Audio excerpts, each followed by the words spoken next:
Story time audio ബുക്സിലേക്ക് എല്ലാവർക്കും സ്വാഗതം. K Sudhakaran എഴുതിയ നോവൽ ഭ്രമം തുടരുന്നു. പ്രേംശങ്കർ വന്ന് കസേരയിലിരുന്നു. മുല്ലപ്പൂവിൻ്റെ മണം ആതിരയ്ക്ക് അനുഭവപ്പെട്ടു.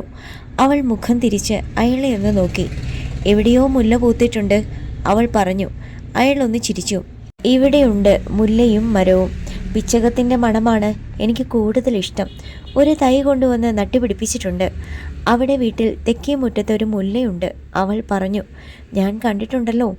അതൊരു മുല്ലപ്പന്തലല്ലേ? എന്നും നിറയെ പൂവുണ്ടായിരിക്കുമല്ലോ.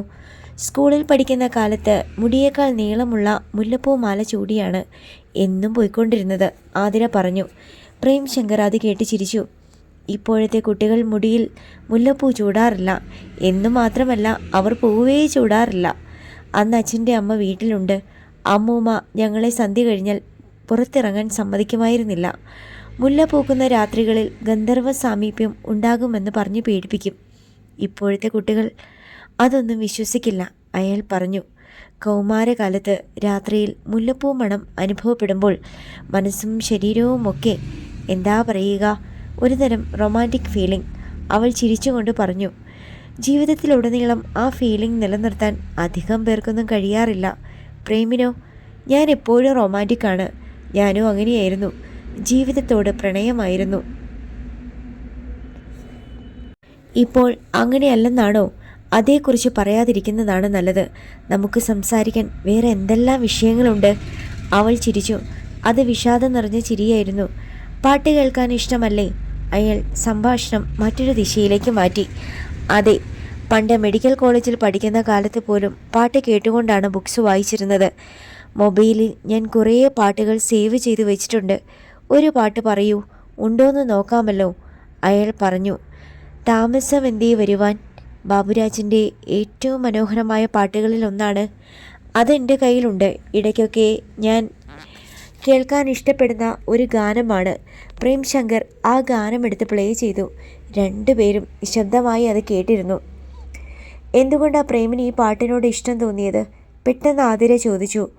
ഓരോ വരിയിലും പ്രണയം നിറഞ്ഞു തുളുമ്പി നിൽക്കുകയല്ലേ, പിന്നെ വിരഹത്തിൻ്റെ സുഖമുള്ള നൊമ്പരവും, അയാൾ പറഞ്ഞു. അതെ, ഹേമന്തയാമിനിയും പാലൊളി ചന്ദ്രികയുമൊക്കെ നമുക്ക് അനുഭവിച്ച് അറിയാൻ പറ്റും. അതെ. അവർ പരസ്പരം നോക്കി ഒരു നിമിഷം ഇരുന്നു. പെട്ടെന്ന് അവളുടെ ചുണ്ടുകളിൽ ഗൂഢമായ ഒരു പുഞ്ചിരി തെളിഞ്ഞു.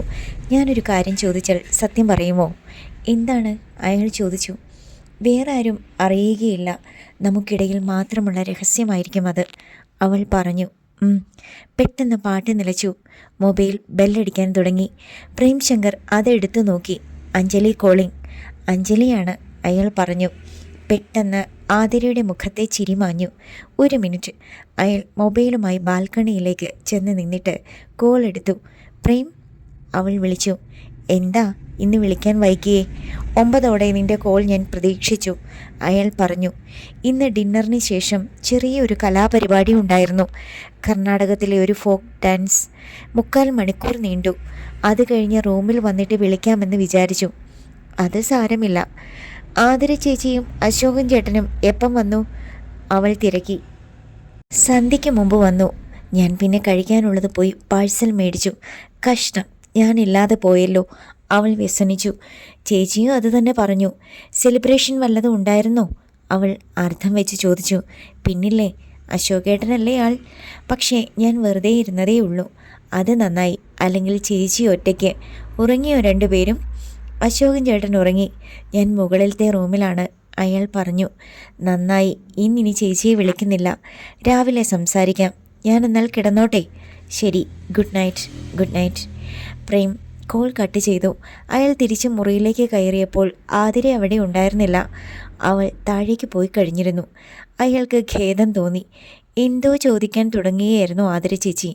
അന്നേരത്തെ ആ മൂഡ് പോയതുകൊണ്ട് ഇനി അതേക്കുറിച്ച് സംസാരിക്കുമെന്ന് തോന്നുന്നില്ല.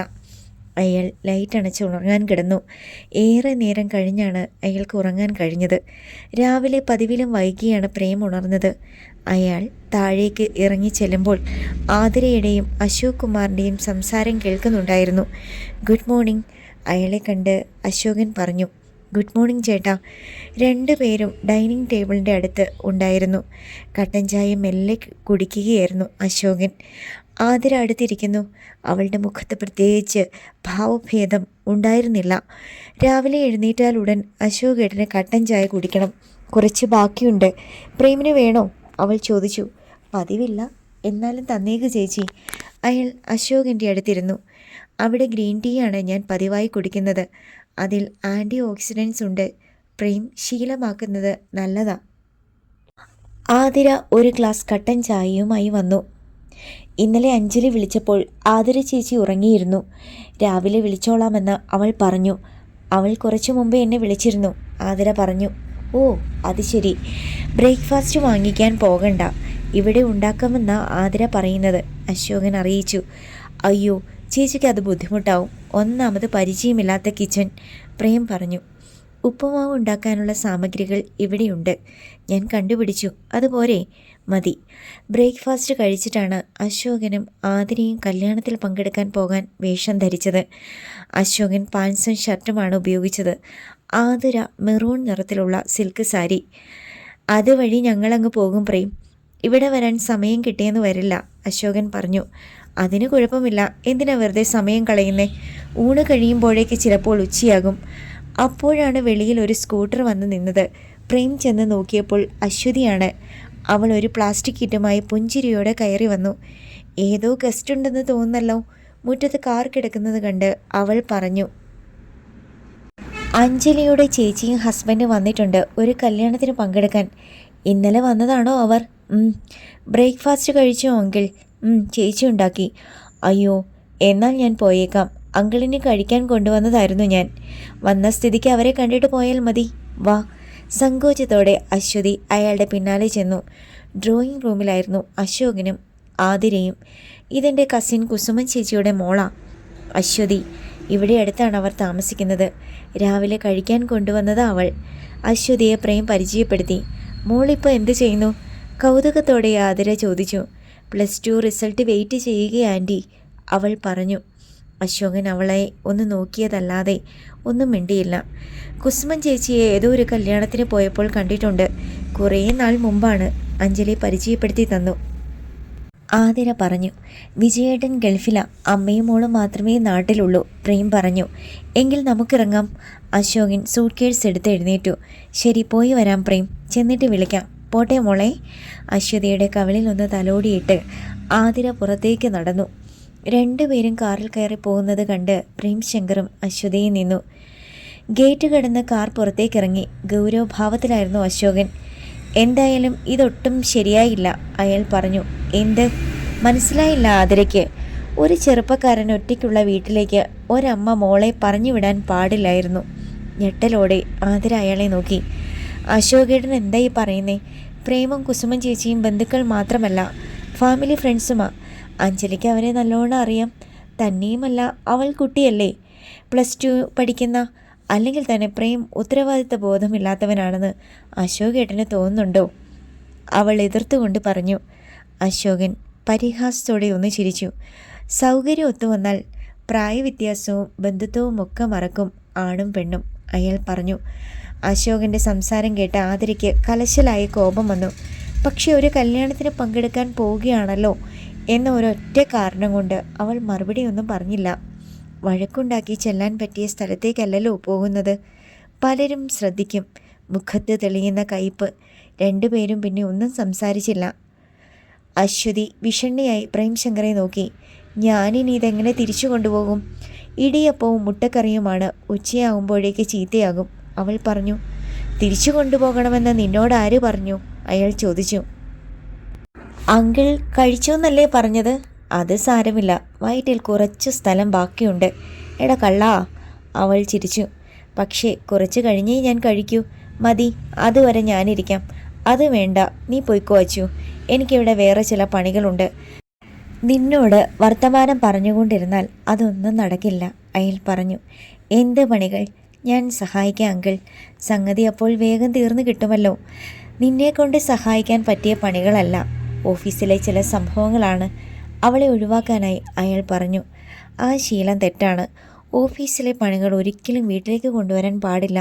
വീട്ടിലുള്ള സമയം വീട്ടുകാർക്കുള്ളതാണ്. അവൾ വാദിച്ചു. സമ്മതിച്ചു. പക്ഷെ ഇവിടെ ഇപ്പോൾ അഞ്ജലിയും മധുവും ഇല്ലല്ലോ, അയാൾ പറഞ്ഞു. പക്ഷേ ഞാനിവിടെ ഉണ്ടല്ലോ, അതുകൊണ്ടാണ് നിന്നോട് പോകാൻ ഞാൻ പറഞ്ഞത്. പെട്ടെന്ന് അശ്വതിയുടെ കണ്ണുകൾ നിറഞ്ഞു. ചുണ്ടുകൾ കൂമ്പി. ഞാൻ പോയേക്കാം. എന്നെ ഇഷ്ടമല്ലാത്തവരുടെ മുമ്പിൽ ഞാൻ ഒരു നിമിഷം പോലും നിൽക്കത്തില്ല. അവൾ പോകാനായി തിരിഞ്ഞു. അത് കണ്ടപ്പോൾ അയാൾക്ക് കഷ്ടം തോന്നി. നില്ല്.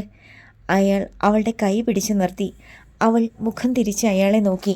അശ്വതിയുടെ കണ്ണുകൾ രണ്ടും അപ്പോൾ നിറഞ്ഞൊഴുകി. കരയേണ്ട, നീ ഇവിടെ നിന്നു, പോകണ്ട, പ്രേംശങ്കർ പറഞ്ഞു. അശ്വതി അയാളുടെ നെഞ്ചോട് ചേർന്ന് നിന്നു. പ്രേംശങ്കറെ ചേർന്ന് നിന്നുകൊണ്ട് അശ്വതി മുഖമുയർത്തി അയാളെ ഒന്ന് നോക്കി. എന്താണ് ഒരു മണം? കൗതുകത്തോടെ അവൾ ചോദിച്ചു. മണമോ? അയാൾക്ക് മനസ്സിലായില്ല. A feeble but sweet fragrance. ഓ, പിടികിട്ടി, അവൾ പെട്ടെന്ന് പറഞ്ഞു. എന്താണ്? ആഫ്റ്റർ ഷേവിൻ്റെ മണമാ. ലവ്ലി. ഡാഡി യൂസ് ചെയ്യുന്ന ആഫ്റ്റർ ഷേവിൻ്റെ മണമടിച്ചാൽ ഞാൻ അവിടെ നിന്ന് ഓടും. അത്രയ്ക്ക് ഗംഭീരമാ. അശ്വതി പറഞ്ഞത് കേട്ട് അയാൾ പുഞ്ചിരിച്ചു. അവൾ കൈ ഉയർത്തി അയാളുടെ ഷേവ് ചെയ്ത കവിളുകളിലൊന്ന് തലോടി. മൃദുവായ വിരലുകളായിരുന്നു അവളുടേത്. അങ്കിൾ, അവൾ വിളിച്ചു. Do you think I am a grown up girl? അവൾ അങ്ങനെ ചോദിച്ചതിൻ്റെ ഉദ്ദേശം പ്രേംശങ്കറിന് മനസ്സിലായില്ല. യെസ്. എങ്കിലും അയാൾ പറഞ്ഞു. അതുകൊണ്ടാണോ എന്നെ ഒന്ന് കെട്ടിപ്പിടിക്കാതെ അങ്കിൾ കൈകൾ തൂക്കിയിട്ടിങ്ങനെ നിൽക്കുന്നത്? Yes. Do you think 17-year girl is A grown up girl? Premshankar മറുപടി പറയാതെ 2 കൈകൾ കൊണ്ടോ അത്ര അമർത്താതെ അവളെ കെട്ടിപ്പിടിച്ചു. ഡാഡിയും ഇങ്ങനെയാണ്. I am still his cute little Angel. പക്ഷേ അടുത്ത് വന്നിരിക്കുകയില്ല. കയ്യിലൊന്ന് തലോടുകയോ കെട്ടിപ്പിടിക്കുകയോ ചെയ്യുകയില്ല. ഒന്ന് കിസ് ചെയ്യുകയുമില്ല. പ്രേംശങ്കറിന് മിണ്ടാൻ കഴിഞ്ഞില്ല. ഇംഗ്ലീഷിൽ ലവ് എന്ന വേർഡിന് ഒരുപാട് മീനിങ്സ് ഉണ്ട്. മലയാളത്തിൽ അതിന് വാത്സല്യം എന്നും അർത്ഥമുണ്ട്. വലുതായിപ്പോയി എന്ന കാരണത്താൽ എനിക്കതൊന്നും കിട്ടാറേയില്ല ഇപ്പോൾ. ഏയ്, don't feel bad about your dad. ചിലർ അച്ഛന്മാർ അങ്ങനെയാണ്. പെൺമക്കളിൽ നിന്ന് അകന്നു നിൽക്കും. അത് സ്നേഹമോ വാത്സല്യമോ ഇല്ലാത്തത് കൊണ്ടല്ല. പിന്നെ അതിൽ എങ്ങനെ മറുപടി പറയണമെന്ന് അയാൾക്ക് അറിയില്ലായിരുന്നു. ഡാഡിയേക്കാൾ എനിക്കിഷ്ടം അങ്കിളിനെയാണ്, അവൾ പെട്ടെന്ന് പറഞ്ഞു. അതെന്താ? Every girl loves to have the company of a mature man for protection, love, friendship, advice and what not. അങ്കിളിൽ നിന്ന് ഇതൊക്കെ എനിക്ക് കിട്ടുന്നുണ്ട്. ഒരു ഫ്രണ്ടിനോട് പറയുന്ന ഫ്രീഡത്തോടെ എന്തും ഞാൻ അങ്കിളുമായി ഡിസ്കസ് ചെയ്യാറില്ലേ? ശരിയാണ്, സംസാരിക്കാൻ പലരും മടിക്കുന്ന കാര്യങ്ങൾ പോലും അവൾ പറയാറുണ്ട്. 17-കാരിയുടെ ശരീര വളർച്ചയല്ല അശ്വതിക്കുണ്ടായിരുന്നത്. എങ്കിലും കുസൃതികൾ പറയുന്ന ഒരു ചെറിയ കുട്ടിയാണ് അവൾ എന്നേ അയാൾക്ക് തോന്നിയിട്ടുള്ളൂ. നിനക്ക് പോകാൻ ധൃതിയില്ലല്ലോ? അയാൾ ചോദിച്ചു. ഒട്ടും തന്നെയില്ല. എങ്കിൽ നമുക്ക് ഇവിടെ ഇരിക്കാം. അയാൾ ഡബിൾ സെറ്റിയിലിരുന്നു. തൊട്ടടുത്ത് അയാളെ ചേർന്നവളും. അഞ്ജലി ആൻറ്റിയുടെ ചേച്ചി ആതിര ആൻറ്റിയെ എനിക്ക് ശരിക്കും ഇഷ്ടപ്പെട്ടു. നല്ല സ്നേഹമുള്ള സ്ത്രീ, അവൾ പറഞ്ഞു. ഡോക്ടറാണ് ആതിര ചേച്ചി. അതിൻ്റെ ഒരു ഭാവമേ ഇല്ല. പക്ഷേ ആതിര ആൻറ്റിയുടെ ഹസ്ബൻഡിനെ എനിക്ക് ഒട്ടും പിടിച്ചില്ല. അവൾ മുഖം ചൊളിച്ചു. അതെന്താ? കാരണം എനിക്കറിയില്ല അങ്കിൾ. ഫസ്റ്റ് സൈറ്റിൽ തന്നെ ചിലരോട് നമുക്കൊരു ഡിസ്ലൈക്ക് തോന്നാറില്ലേ?